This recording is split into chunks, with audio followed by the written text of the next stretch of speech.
이제 십계명의 말씀도 2번 남았습니다. 오랜만에 십계명 말씀을 이어가는데 복습 한번 해볼까요? 하나님과의 관계에서 지켜야 할 계명, 첫 번째부터 몇 번째까지요? 4번째까지 우리 4개의 계명이 있고, 또 사람들 사이에서 지켜야 할 계명 5번째에서 10번째까지 6개의 계명이 있습니다. 사람 사이에서 지켜야 할 계명도 좀 두 종류로 좀 구분할 수 있는데, 5번째부터 8번째까지 4개는 이 직접적인 행동과 관련되어 있는 계명입니다. 그리고 마지막 9번째, 10번째는 마음과 관련된 부분이에요. 거짓말하지 말라, 거짓 증거하지 말라, 그리고 또 탐내지 말라, 이런 내용이죠. 그 오늘 말씀하시는 이 계명은 이 당장 눈에 드러나지는 않는 그런 거짓말에 대한 내용인데요. 사실 어쩌면 우리가 살면서 가장 쉽게 범하기 쉬운 계명이 9번째, 10번째 계명이 아닌가 싶습니다. 그렇다고 해서 이 거짓말에 관한 계명, 이게 뭐 뒷부분에 있으니까 적당히 넘어가도 괜찮은, 그러한 가볍게 넘어가도 될 그런 계명일까요? 여러분, 우리는 분명히 기억해야 합니다. 이 9번째 계명은요, 살인 금지, 간음 금지처럼 다른 계명들과 똑같은 비중으로 똑같이 강조하고 있습니다. 모양만 다르지 이것도 똑같이 위험한 거다라는 거죠. 그렇다면 거짓이라는 것이 얼마나 심각하고 무거운 것이길래 이 10계명의 계명 안에 하나의 계명으로 두고 있는 것일까? 먼저 오늘 계명이 말하는 게 어떤 거짓말인지 좀 살펴보도록 하겠습니다. 이 사람들이 함께 살아가는 가운데 발생되는 문제를 지금 배경으로, 상황으로 보고 있죠. 또 한 가지 본문에서 주목할 점은요, 이 거짓말하지 말라가 아니라 거짓 증거하지 말라라고 이야기를 하고 있습니다. 이것은 단순히 거짓말은 나쁘다, 거짓말하면 안 된다라고 하는 이 윤리적인 가르침을 말하는 것이 아니라 거짓으로 증언하는 것, 이 법정적으로 용어를 보면 위증하지 말라라는 거예요. 사람들이 함께 더불어 살다 보면 이 시시비비가 붙을 때가 있죠. 그럴 때 공정하게 판결하기 위해서는 증거나 증인이 필요한데, 고대 시대에는 이 증거가 확보가 그렇게 지금처럼 쉽지 않은 상황에서 증인의 역할이 굉장히 중요했습니다. 그 증인의 말에 따라서 사람이 죽기도 하고 살기도 했죠. 위증이라는 죄는 지금도 굉장히 크게 다루지만 당시 증인의 역할은요, 지금과는 비교할 수 없을 정도로 굉장히 막중했습니다. 그래서 이 구약 말씀을 보면 두세 증인법이 나오고 있어요. 신명기 19장 15절에서 20절 말씀인데 한번 밑줄 친 부분만 함께 읽어볼까요? 한 증인으로만 정할 것이 아니요 두 증인의 입으로나 또는 세 증인의 입으로 그 사건을 확정할 것이며, 그 증인이 거짓 증거하여 그 형제를 거짓으로 모함한 것이 판명되면 그가 그의 형제에게 행하려고 꾀한 그대로 그에게 행하여 너희 중에서 악을 제하라. 아멘. 사람이 모든 악에 대해서, 모든 죄에 대해서 한 증인으로만 확증하지 말고 두세 증인으로 확증해라. 왜냐하면 이 죄를 확증하는 것이 한 사람의 죽음을 가져올 수 있기 때문에 아주 중요하다. 이 율법은요, 위증 금지, 위증자 처벌에 관한 내용입니다. 위증할 경우에는 피해자가 받게 될 일에 상응하는 죄값을 누가 치러요? 그 증인이 치러야 된다는 거죠. 왜냐하면 그 한 사람의 생명이 오고 가기 때문에 그만큼 위증죄는 아주 무겁고 위중하게 다루었습니다. 그런 의미에서 볼 때 거짓 증거하지 말아라 라는 이 말씀은요, 진실을 알고 있는 증인이라면 해야 할 증언을 거짓 없이 정직하게 증언해야 된다. 설령 그것이, 그렇게 증언하는 것이 마음에 들지 않을지라도, 그 증언하면 자기가 손해가 된다 할지라도, 피해를 본다 할지라도, 말하고 싶지 않을지라도 사실은 사실대로 정직하게 증언해야 된다. 그래서 무고한 사람이 너로 인하여 억울하게 피해를 보거나 죽는 일이 있게 해서는 안 된다라는 말씀입니다. 9번째 계명, 설명 끝. 설교 끝. 설교 끝 하면 너무 좋아하시는 것 같은데, 여러분, 표면적인 의미는요, 너무 선명해요. 너무 분명합니다. 그렇다면 지금 오늘 본문의 이야기가, 내용이, 이 의미가 이게 다일까요? 아니라면 어떤 내용일까? 좀 더 그 깊은 의미를 찾아 들어가 보도록 하겠습니다. 앞서 말씀드린 바와 같이 진실을 알고 있는 증인이라면 마땅히 정직하게 진실을 증언해야 합니다. 그렇다고 한다면 여기서 우리는 동시에 또 하나의 사실을 인정해야 합니다. 그것은 바로 증인이라면 마땅히 진실을 말해야 하는 것처럼 증인이라면 마땅히 진실을 말해야 할 때 절대로 침묵하지 말아야 되는 거예요. 침묵해서는 안 되는 거예요. 증언해야 할 때 침묵한다면 그것은 거짓말로 증언한 것과 똑같다라는 거죠. 거짓말로 증언하는 것과 침묵하는 것은 똑같다. 왜 그럴까요? 왜냐하면 거짓말로 사람을 죽게 하는 거나 진실을 말해주지 않아서 죽게 하는 거나 죽게 하는 것은 똑같은 거예요.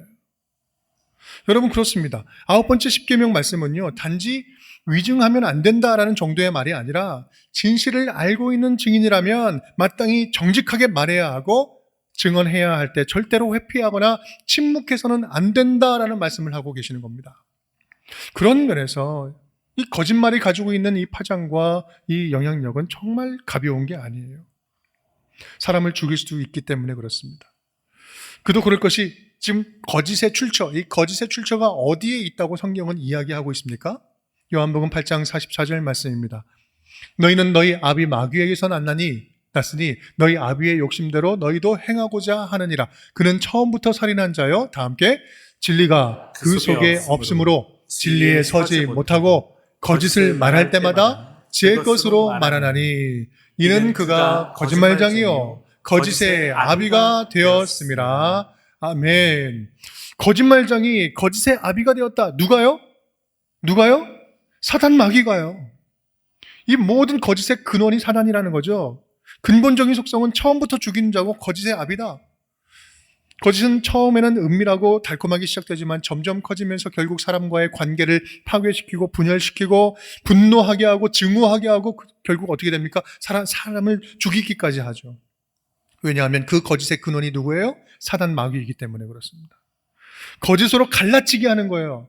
갈라지게 하는 거예요. 사람 마음을, 사람 관계를 갈라지게 해요. 결국 둘 다 죽게 하는 거죠. 여러분 이것이 사단의 이름이잖아요. 디아볼로스, 갈라지게 하다, 갈라치게 하다. 충분히 천국으로 살 수 있는 우리의 인생을 생지옥으로 만드는 거예요. 이것이 마귀가 우리를 향해 품는 비전이자 목적이요 일하는 방식인 거예요. 그렇다면 여기에 우리 이제 한 가지 질문이 생기죠. 알겠습니다. 잘 알겠는데요. 그러면 성경에 나오는 이 믿음의 위인들, 믿음의 역사의 위인들은 진짜 거짓말 하나도 안 했습니까? 성경을 보면요, 이 거짓말이 참 많이 등장을 합니다.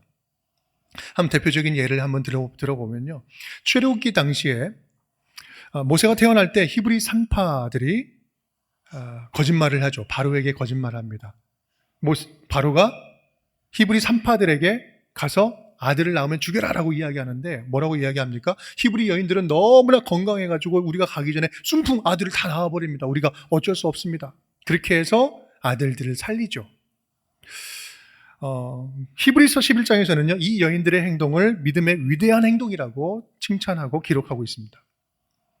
또 여호수아 2장을 보면 가나안 땅에 정탐꾼을 이제 보냈을 때 여리고성의 라합 기억하십니까? 라합이 쫓아온 사람들에게, 정탐꾼을 잡으러 온 사람들에게 거짓말을 하죠. 숨겨주고 살려 보내게 됩니다.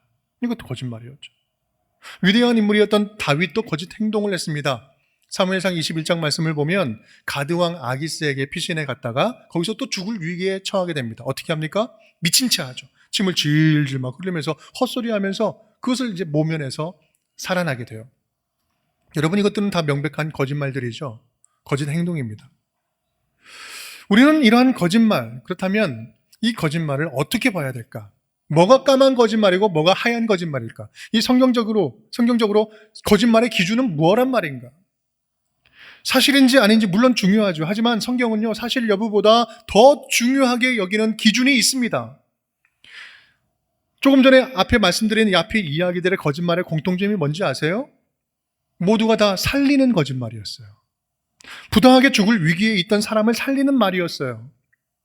그렇습니다. 성경에서 가장 중요하게 여기는 말의 기준이 있다면 그것은 이 말이 사람을 살리고 있는가 아니면 죽이고 있는가. 부당하게 죽어가는 생명을 보호하시고 살리시는 하나님의 마음, 그 마음이 첫 번째 기준이고요. 그 다음에 내가 알고 있는 진실의 여부가 그 다음에 중요한 것입니다. 여러분, 우리는요, 우리가 지금 살고 있는 이 세상에 대해서 잊지 말아야 될 점이 있어요. 그것은 바로 우리가 사는 이 세상은요, 불의함으로 가득한 세상이라는 거예요. 이 세상은 공중권세 잡은 사단 마귀가 폭력으로 다스리고 있는 세상입니다. 불완전한 세상이죠. 그러다 보니 억울한 일들, 생명에 위협되는 일들, 부당한 죽음들이 하나님의 사람들에게 막 몰려와요. 하나님 나라 역사를 방해하는 거죠. 영적인 전쟁이 치열하게 일어나고 있어요. 여러분, 성경에 나오는 하얀 거짓말들은요, 하나같이 이 전쟁 같은 전쟁이 일어나고 있는 가운데 무고한 생명이 희생당할 그 절체절명의 위기의 순간에 부득이 할 수밖에 없었던 사람을 살리는 거짓말이었다라는 거예요. 여러분, 우리가 살고 있는 이 세상의 진실이라고 하는 것은 너무나도 불완전합니다. 좀 우리가 분명하다라고 믿고 있는 어떤 그런 진실들도 진실이 아닐 때도 많아요. 세상의 진실은 사람에 따라 달라지기도 하고요, 상황에 따라 변질되기도 하고요, 또 관점에 따라서 누구에게는 진리인데 누구에게는 진리가 아닌 것이 될 수 있어요. 문화에 따라 다르기도 합니다. 왜곡되기도 하고 변질되기도 합니다. 그런 세상에서 우리에게 절대 변치 않는 진리가 있다면 그것은 단 하나뿐입니다. 바로 하나님의 사랑이에요. 하나님의 사랑만이 변치 않는 완전한 진리예요. 로마서 13장 10절은 그래서 이렇게 이야기합니다. 함께 읽겠습니다. 사랑은 이웃에게 악을 행하지 아니하나니 그러므로 사랑은 율법의 완성이니라. 아멘. 모든 법, 모든 하나님이 주신 법의 완성은 뭐라고요? 사랑이다. 사랑은 결코 이웃에게 악을 행하지 아니한다. 여러분, 우리가 하나님의 사랑을 깨닫고 그 안에 있을 때 우리는 진짜 참된 거짓을 온전히 분별할 수가 있습니다. 여러분, 우리의 삶의 기준, 내 말과 내 행동의 기준을 하나님의 사랑에 두고 기준 삼아 살아가고 있습니까? 이것이 거짓된 세상에서 하나님의 뜻대로 살아갈 수 있는 가장 큰 기준인 것입니다. 하나님이 세상을 향해 품으시는 본 마음은요, 너무나도 선명하고 분명합니다. 요한복음 3장 16절, 우리 요절 말씀이죠. 함께 읽어볼까요? 하나님이 세상을 이처럼 사랑하사 독생자를 주셨으니 이는 그를 믿는 자마다 멸망하지 않고 영생을 얻게 하려 하심이라. 아멘.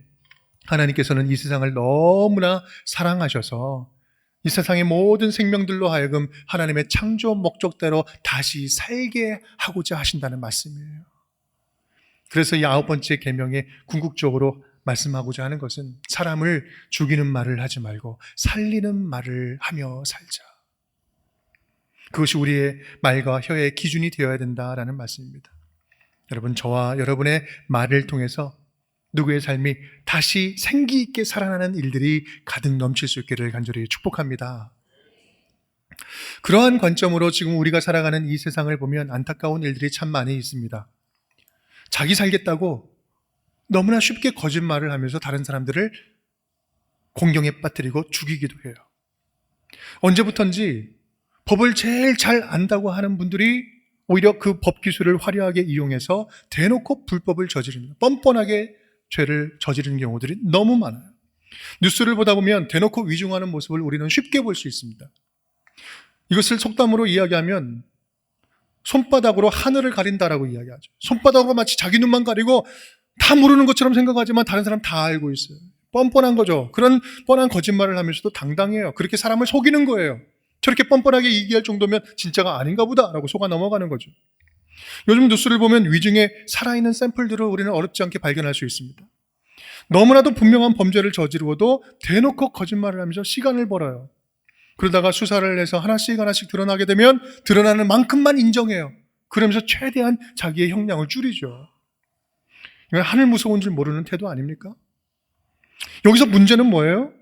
문제는 그러한 과정을 거치면서 얼마나 주변에 많은 무고한 사람들이 모함당하고 억울하게 희생당하고 직장을 잃고 고통당하고 몸을 상하고 심지어는 죽임까지 당합니까? 그게 문제라는 거죠. 이건 명백하게 거짓말로 남을 죽이는 살인죄와 똑같은 거예요.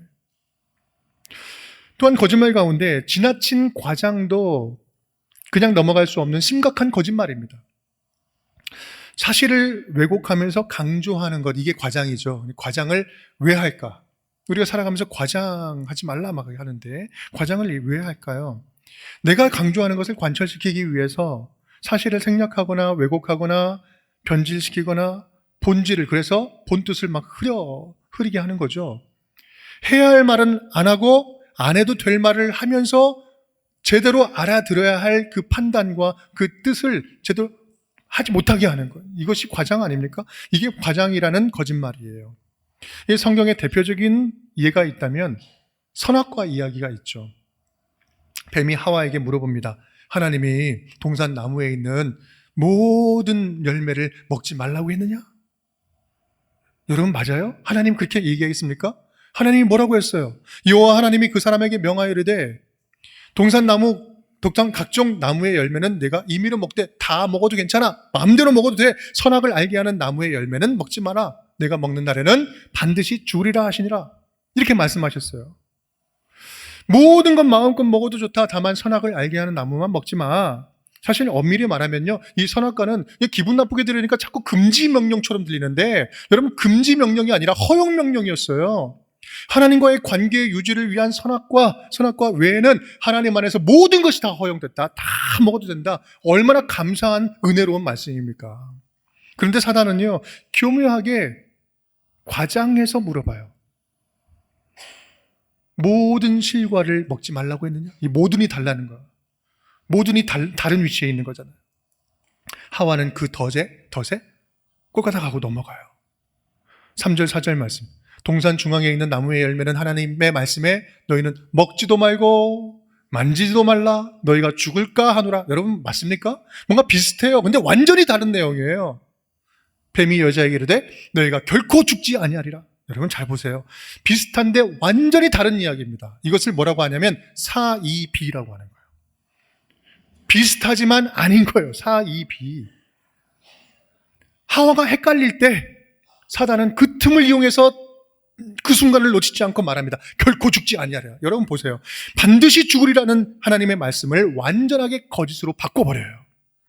과장이라는 것은요, 그렇게 진실을 거짓으로 바꿔버려요.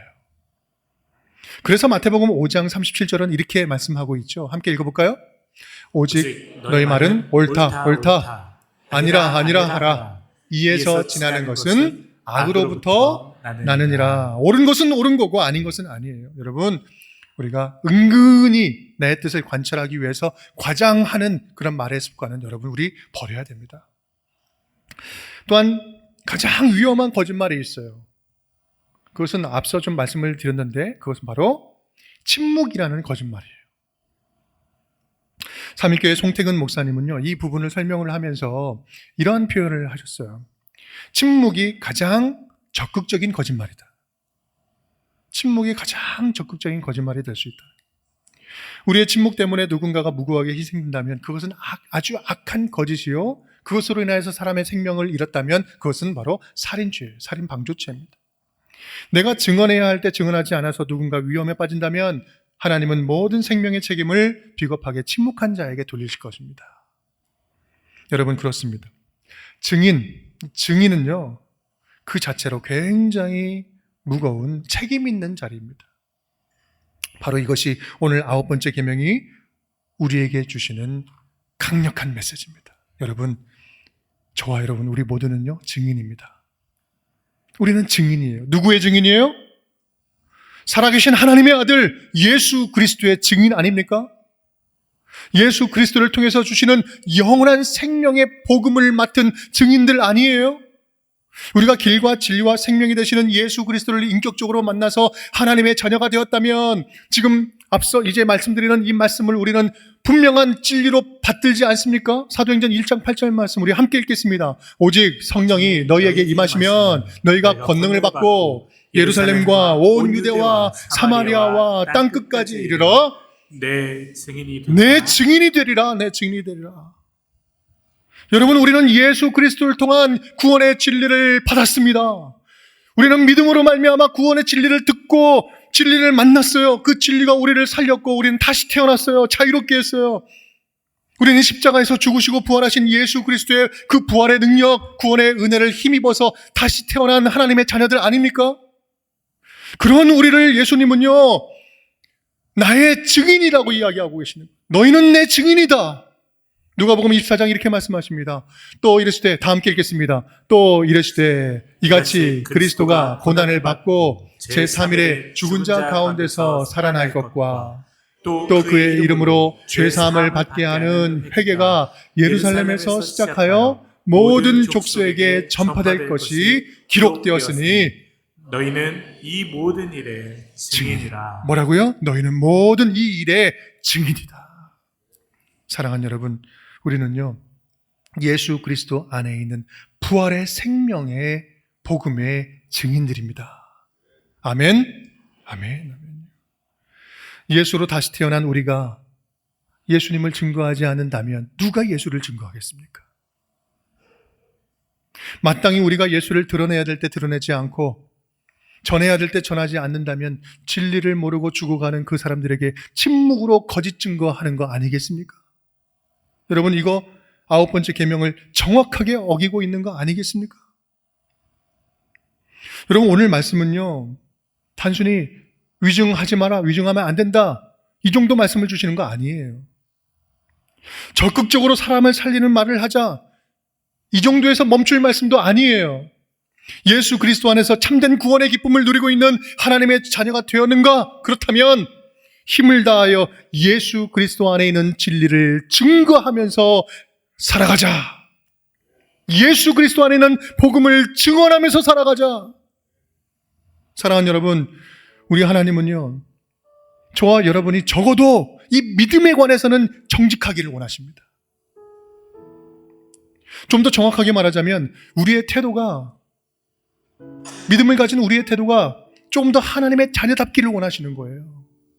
진짜 우리가 하나님의 아들과 딸이 맞다면 아빠, 아버지 되시는 우리 하나님을 좀 더 떳떳하게 드러나고 떳떳하게 더 자랑스러워하는 것, 그래야 되는 거 아니겠어요? 하나님이 그거 원하시는 거 아니겠습니까? 예수 그리스도의 사랑을 힘입어서 우리가 변화받고 주님 주시는 은혜로 치유되고 삶이 회복되는 것을 경험했다면, 그 은혜를 경험했다면, 그 사랑을 받고 있다면 적어도 그 사랑에 정직하게 반응할 줄 아는 하나님의 자녀들이 되어야 되는 거 아니겠습니까? 감사할 이유를 받았다면 감사를 표현하는 것이고요, 우리가 큰 은혜를 받았다면 다 갚지 못하겠지만 조금씩이라도 어떤 식으로든 보답하면서 살아가는 거예요. 주님께서 죽으면서까지도 우리를 섬기고 사랑하셔서 우리를 구원하셨다면 그 섬김에 감사하면서 우리 주변에 나누면서 섬기면서 살아가고자 노력하는 거예요. 여러분, 적어도 그래야 되지 않겠습니까?